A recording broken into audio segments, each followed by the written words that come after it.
Hey there, it's Gabrielle Nicolay with the Complicated Kids podcast. And today I am super excited to be joined by Lorry Leigh Belhumeur, Dr. Lorry Leigh Belhumeur, if I may. Lorry, welcome. Thank you so much. It's so great to see you and to be with you. I know we've known each other quite a while, and so it's just really great to be here. Thanks. Yeah, it's really good to reconnect. And we are here because we are going to talk about your best-selling book. Yes. So before we do that, introduce yourself to the good people. Who are you? What do you do? Why did you write this book? All the things. Yes. Well, I'm a licensed psychologist and also a certified coach that I work with.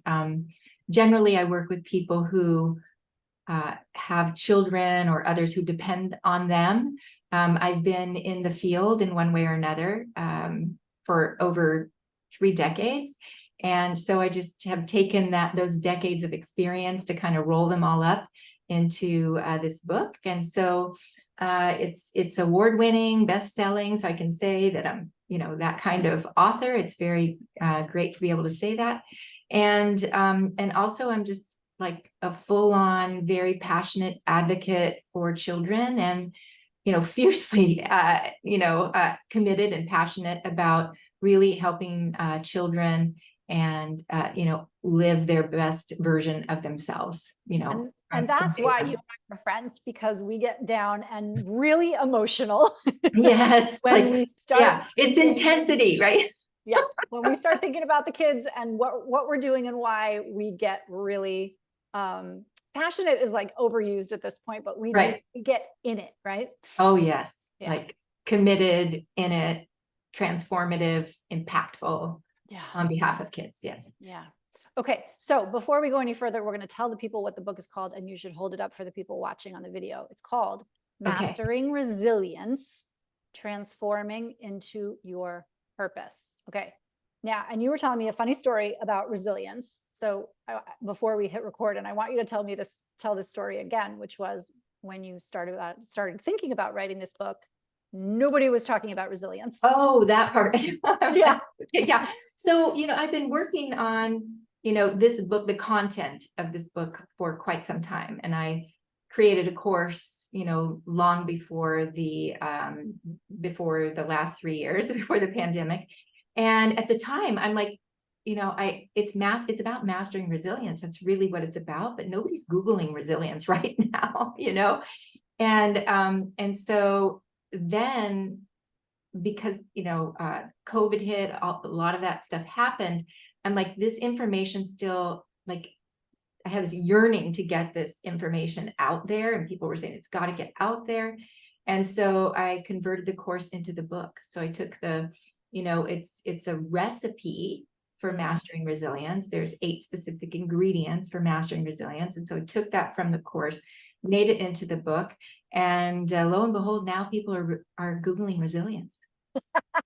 I love it. Timing is everything. Right? Yeah, the timing. Yes. Okay, so what is resilience, and why do we need to have it? Well, in short terms, it's actually not the ability to bounce back, because bounce back implies that you come back into the same shape or whatever, like a basketball or something. And it's really, according to the American Psychological Association, they use the word adapt. So it's really the ability to adapt to adversity. And then, I talk about coming out stronger on the other side of it, using, tools to, navigate through it. And certainly if it's current adversity, but if it's past adversity, to really transform what happened to you into something that is stronger and more beautiful and more valuable than we think.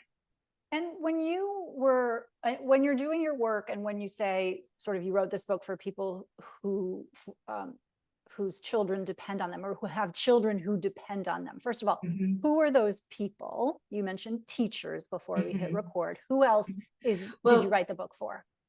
Well, initially, I wrote the book for, I'm a child psychologist. I'm in a child serving profession. And so I wrote it because some of it has my story of healing from adversity when I was a child. So it was written for people like me that have, children or others that depend on them. And they know that they're kind of stuck in a place that if they got past that they would be more effective at what they're doing. So it definitely is for parents, it's for teachers, it's for counselors in training, it's for CASA workers. And lo and behold, the book has really gotten into the hands of attorneys and entrepreneurs and business people who really realize that there's something that may not have even acknowledged in a big way that kind of is getting in their way, and it's helping them get unstuck and be stronger on the other side. So originally intended, for your audience, and still is, absolutely. And also it's getting into the hands of, a number of other people who are saying that it's transforming their lives right now. The thing that comes to mind is, and this is something that we deal with in our Raising Orchid Kids classes too, which is and we're dealing with parents. So when people become parents, their children become their biggest, best, worst triggers. Oh, right? And yes. then the other thing I'm thinking of is this notion, this narrative, which you can tell me what you think about it, I'm putting air quotes, the notion of we turned out okay. And it strikes me as you're talking that this book, it kind of falls into for these people who turned out okay and are now experiencing a stickiness somewhere. Does that resonate what I'm saying at all? It does. I think, and this is just spontaneous, it's not like I didn't know you were going to ask that No, I question. know. But what came to mind is something, and it's in the book, but something at different times after my children were born, there were like more, there were specific times where I was a little bit more emotionally responsive or reactive than others. And, and so at one point when my daughters were teenagers, one of them said to me, "Mom, I wish you'd healed before you had children." And let me just say this, I gave my permission for my kids to say pretty much anything to me because I wasn't allowed to say pretty much anything when I was younger. Yep. So it was welcomed, like that kind of comment was welcome. And my response was, I thought I had. Like I'd had, therapy, and I'd had, some, leadership coaching and just different things where I'd gotten to a point where I'm like, I'm on the other side of it. I feel really good. I feel really confident.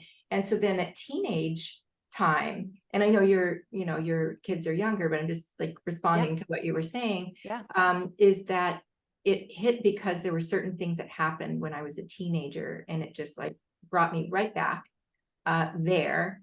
And so then I realized that. And so I had a responsibility to work through that so that I could be even a better model, for my children who were now teenagers, but in the beginning, when they were really young, yes, when they were first born, I couldn't even have guessed or imagined what would be triggering for me when they were first born, when they were little. Yeah.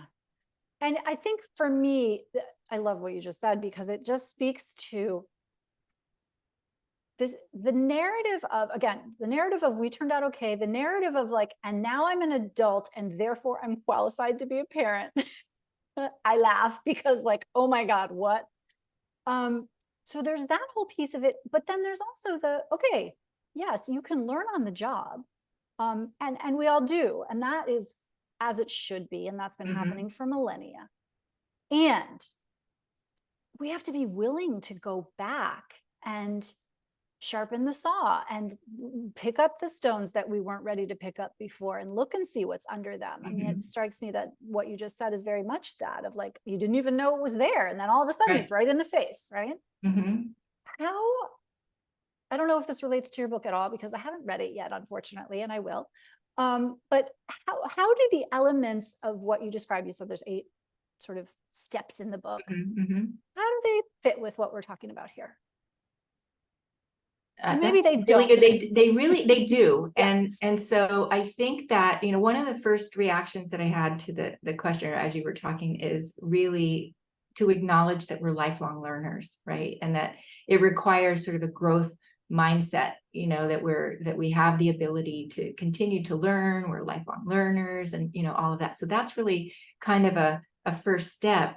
And just acknowledging that, because then the other part of it is when we have like the vision of not what we want, it could include what we want, but really who we get to be, like to be the best version of ourselves as a parent, or, you know, as a spouse, or as a partner, or, you know, as a daughter, you know, there's just, or son, or child, adult child.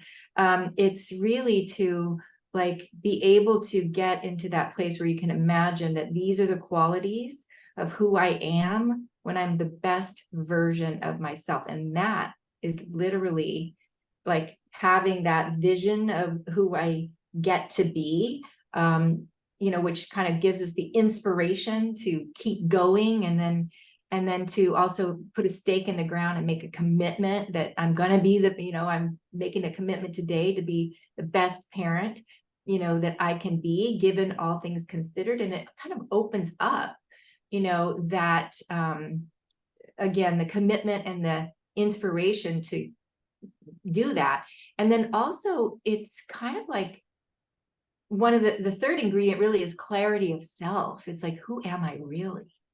You know, who I am, who am I today? Who am I in the face of every single thing that I experienced up to this point? And so when there's clarity around that, and we can anchor that in and like root it in so that we know. So when we're, you know, a parent and we're maybe not being the best version of ourselves, like maybe, and I'm not sure if this is answering your question, No, but it's like, it's absolutely really, answering my and question. it's like when we know that, we might say in the morning, you know, I'm not going to yell. I'm not going to yell at my kid today, and just say it all day long. And then at 4 o'clock in the afternoon, like yell, you know, 4 times. And it's really like just knowing, like paying attention in that moment and realizing I'm not being the best version of myself right now, what was going on, and really again focusing. And then when you know who you are, then you know that that's not who you are when you're doing that. Like it is, I mean, it is the behavior, but there's a lot of compassion and grace around that when we know that we're continually getting better. Does that make sense? Yes, it makes sense. And this is next level curriculum, because here's what I want to say next, which is many parents, particularly when they come to us at Raising Orchid Kids, say things like, and this is true of people generally, if my child would just listen, if my child would just remember their lunch in the morning, if my child would just not talk back to me, fill in the blank, my child would just, then I could be the best version of myself. And I think particularly when parents have orchid kids who are neurodivergent, however you want to classify them, highly sensitive, empathic, whatever, doesn't matter. I use all of those terms in the same soup. When that happens, it can feel to many parents like an affront to their ability to be a parent. And so I take what you're saying like with open heart and open arms, because orchid kids, I always say this to parents, at some point, all parents are going to be disappointed by some choice or some decision that their kids make. Yes. But orchid parents get to do that early and often. Yes. Because their children cannot sort of meet expectations, comport with whatever, you know, norms we're applying to them. They can't. And so that's really triggering. And that's like millions of opportunities for parents to have this growth mindset and to extend themselves not only to their children, but to themselves. Yes. Compassion. Yes. okay, there is a question here, which is when you're working with people, how do you thread this needle of like, well, if they would just, then I could. What do you say? Well, first of all, it's like, get rid of the shame and guilt or any of those. And there's strategies for, how to do that. And it really relates to what we tell ourselves about ourselves, so it's like that, negativity that we all have, that inner critic that we all have. And so what I want to say is, as you were talking, I was kind of preoccupied with like, oh, that reminds me, and it's the whole premise is that we as parents are really role models to our children. So if we're saying, why can't you listen? And I know this is hard to hear sometimes. And also, as we begin to be better listeners, it really models that even for neurodivergent kids. There's that, and when we're anchored in our value, then they see that. And so then we behave differently. And there's, again, this is not coming from a place of blame, shame, or guilt. I have the same, experience, and, I was a trained child psychologist before I had children. And it's just like, I should know, all this, if anybody's trained. And no, because once the emotions kick in when the baby is born, you can't predict. And it's really individual. It's individual on, whatever your own perspective is, at the time. And so I think it's for those parents, it's really just accepting that it's the opposite. It's not like, if they would just, then because you can be that whether or not they do, and, I'm going to go as far as to say that it's a choice. And, I know that I've learned that over the years. And what I say to people that I'm working with is like, if it's possible to learn from some of my lessons, please do, because I would like you to learn it earlier, Yeah. And so, yes, I just want to say that. And then, anyway, I'll let you go to the next. One of the things, it's so good. One of the things that you're reminding me of, which fills me with so much joy. So we have a Raising Orchid Kids Facebook group, and we every Monday we post in there that the people have the opportunity to share a win. Oh, great. And part of the reason we do that is so that people start to recognize their own agency. Yes. In the face of what can sometimes look like chaos. Yes. And it makes me so happy when I go in there. I'm going to go in there later today and look at what people's wins are. Oh, that's so cool. Like, nobody cried in the car on the way home.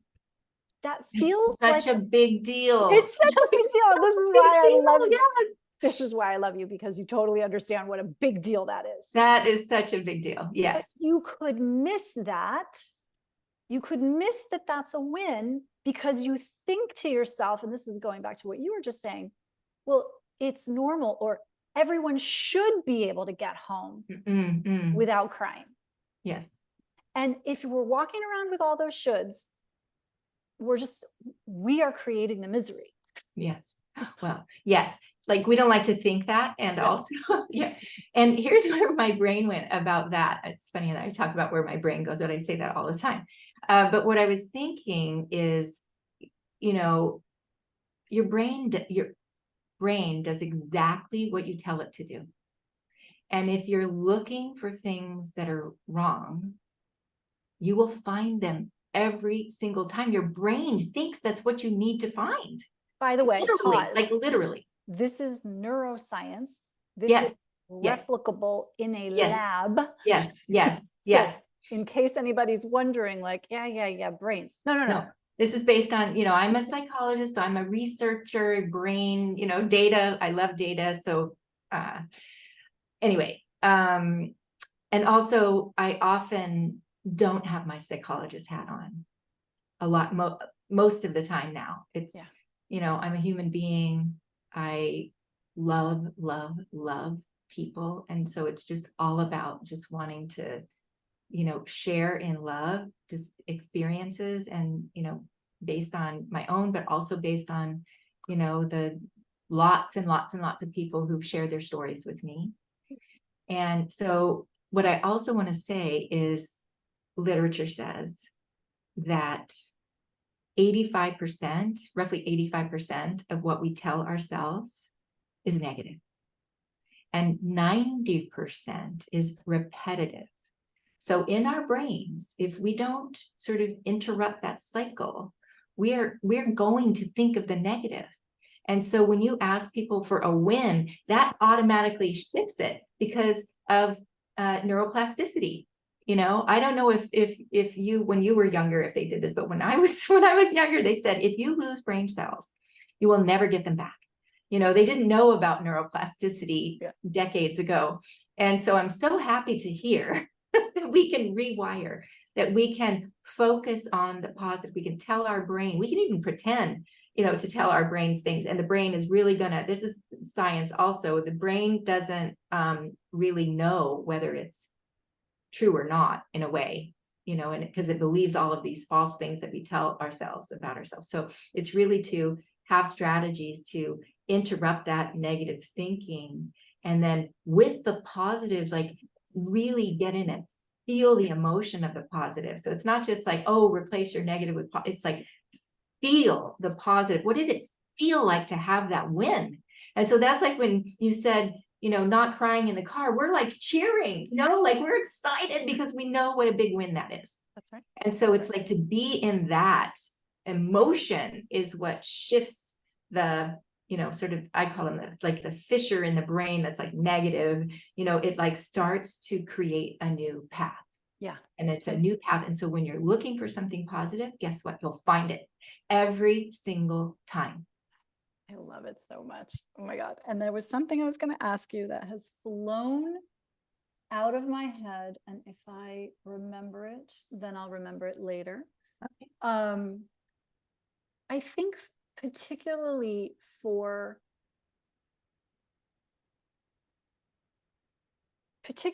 parents who are raising kids who don't act like everybody else's children or look like everybody else's children in terms of their behavior. There are some things that happen, and we talk a lot about like sensory processing and brains in our courses, but there are some things that happen in the world, sensory experiences that can be overwhelming. Yes. Can you talk a little bit and let me know if you're comfortable, sort of, and we were talking about this before I hit record, sort of subclinical and or clinical manifestations of what is essentially trauma from just like the regular world. How does that fit in what you're teaching here, if it does? So can you reword that? Yeah. So like, for example, there are plenty of kids who go to school and are completely off the rails, dysregulated. Partially probably, and in your experience, because they have a home life that's chaotic. They don't have a stable environment at home, but they also get to school and the lights are buzzing and are fluorescent. There are many, many people around them who are acting in an unpredictable manner.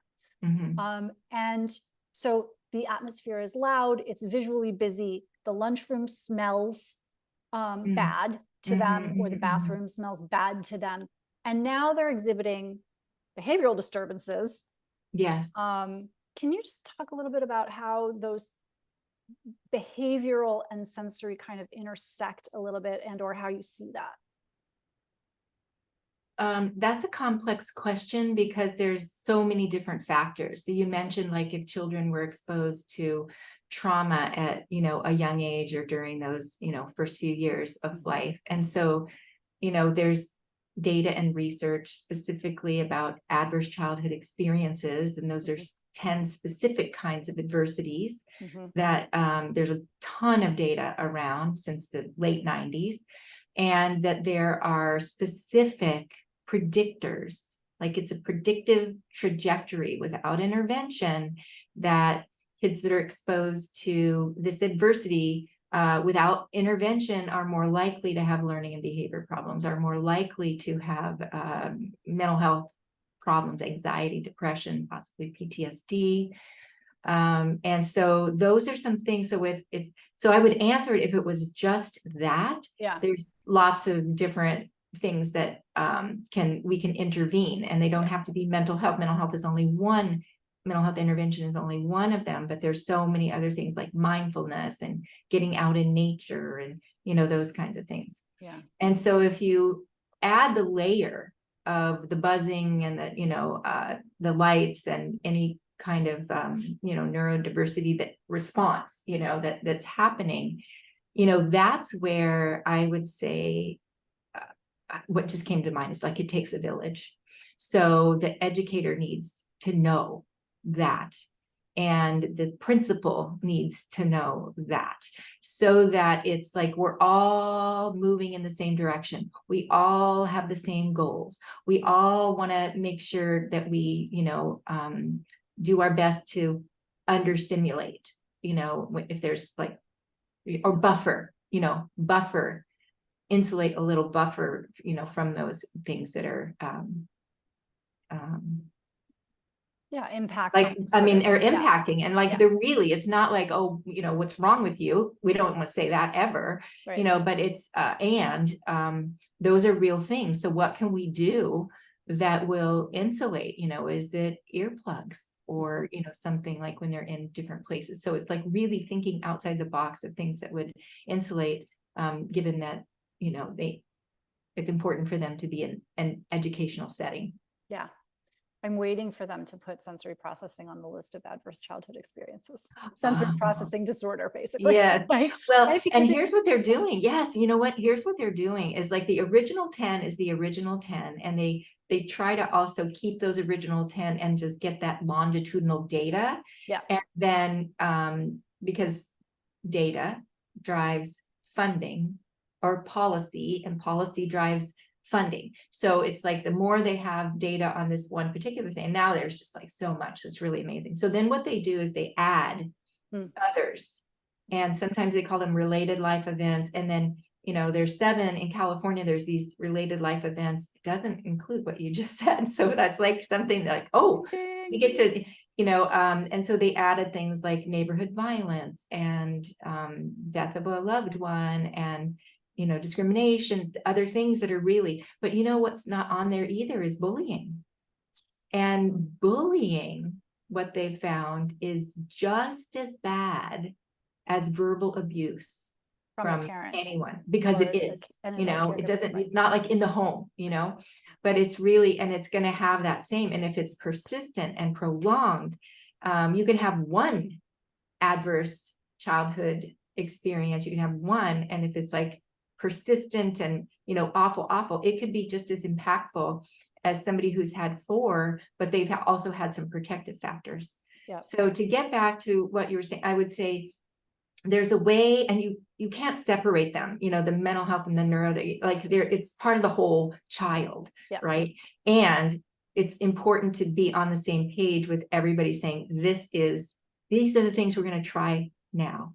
Yeah. And then we're going to course correct if one of them is not working. And it's just that constant, continuous, series of course corrections until, we get it right, so that the child can flourish. Which is so interesting, because it takes us full circle to the adult making those small little course corrections. Yes. Yes, that's exactly right.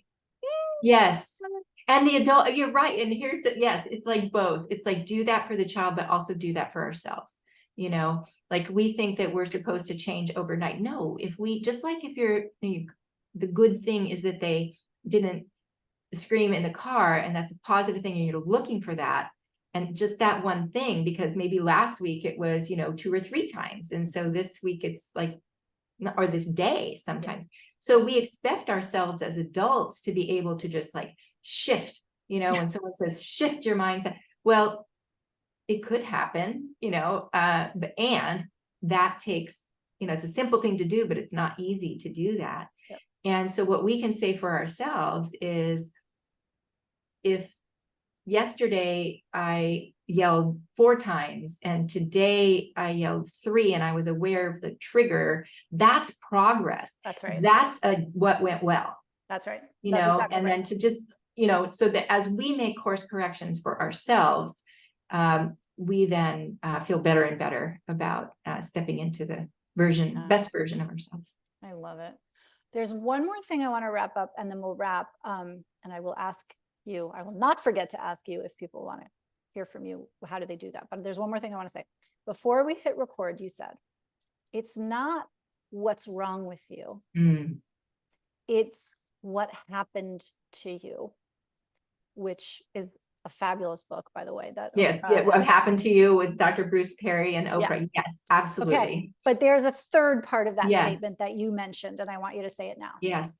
So the shift from, you know, what's wrong with you to what happened to you has been around for a while, you know, even in the trauma space of just shifting, and in the ACEs also research and all of that, that's it.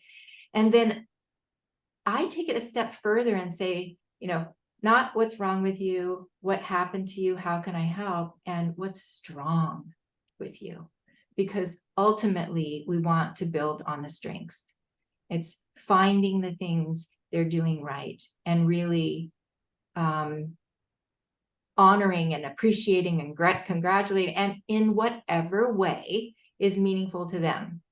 Yes. You know, if you know, applauding, you know, says, you know, like that's not the way, then don't do that one. Do, you know, do the thing that is received as appreciation. Yeah, positive reinforcement has to feel positive. Yes, exactly. Yeah, and it's not what, you know, makes me feel good. It's, you know, what is going to be motivating and honoring and appreciative on behalf of the child. So yeah, that what's wrong with you, because even for us as the adults who have children or other people in our care, we want to know what's strong in us too. Like that's the whole thing, because one of the things that I was saying is that we can only bring the children along with us, you know, whether it's healing or behavior, to the extent that we do it ourselves or have it ourselves, or that we be it ourselves. And the example I use now is, you know, if a math teacher, at one time I wanted in high school, I wanted to be a math teacher. So this is a good metaphor for me. But if I was, you know, if I was going to teach calculus and I only knew trigonometry, there's no way on earth that I would be able to teach someone calculus, even if the child was capable, because I don't know it. So I can't educate them and bring it out in them. And so that's kind of the thing on our own, you know, healing process, whatever we want to call it, our growth as a parent, you know, when we see that we are not behaving the way that we really envisioned or thought we might, that's an opportunity to shift and do something different. I would add to that, when we see our children not behaving in the ways that we want them to, yes, turn the mirror back. Well, yeah, right? Yes. Like, look, is there something? Am I doing that? You know, am I angry? Am I, you know, so they're just like, just questions. That's where I'm saying, like, it's the introspection, it's the lifelong learner, it's the growth mindset. And when we're in that place, you know, even the littlest shifts on a daily basis ultimately get us where we're going. Huge. Oh my God, Lorry, we could go all day. Yes, it's true. And we won't. If people want to learn more about your book and about you, how do they do that? I think the best way is to go, you know, the name of the book is Mastering Resilience, Transforming into Your Purpose. It's available online at Amazon, as you know. And also, if they just go to my website, masteringresilience.com, then there will be different kinds of opportunities to contact me or to see, you know, what's available. And what I'm really getting, a lot of people are really getting so much out of an intensive experience of working one-on-one, you know, with me for a short period of time to really accelerate, you know, these things. So there's an opportunity, you know, for that on the website also. Fantastic. Thank you for taking the time today. It was delightful to Oh, have it you. was so amazing. Thank you. Thank you so much. Take care. Been an honor.